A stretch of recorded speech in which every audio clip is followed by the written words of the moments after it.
यह कहानी एक फॉक्स लोमड़ी की है। एक बार वो लोमड़ी बहुत भूखी थी और कुछ खाने की तलाश में इधर उधर भटक रही थी। वह इधर उधर भटकते हुए जंगल में दूर तक आ पहुंची, मगर फिर भी उसे खाने के लिए कुछ न मिला।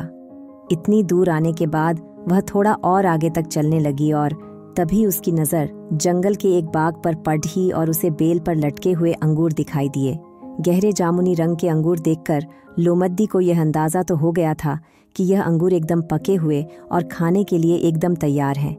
अंगूरों की महक से उसने इस बात का अंदाज़ा लगा लिया कि अंगूर कितने रसीले होंगे और अंगूर के गुच्छे को देखते ही उसके मुंह में पानी आ गया।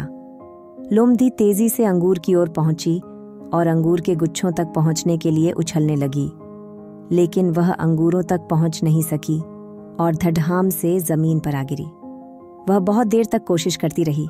वो कभी किसी और तरीके से कूदती तो कभी किसी और तरीके से, मगर हमेशा ही वह नाकामयाब रही। इतने जतन करने के बावजूद वह अंगूर का एक गुच्छा तो क्या उसके हाथ एक अंगूर तक ना लगा। ऐसे में उसने अंगूर पाने की अपनी उम्मीद छोड़ दी और हार मान ली।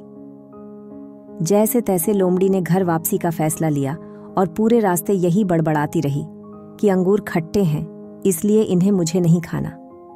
लोमड़ी वहां से चली गई।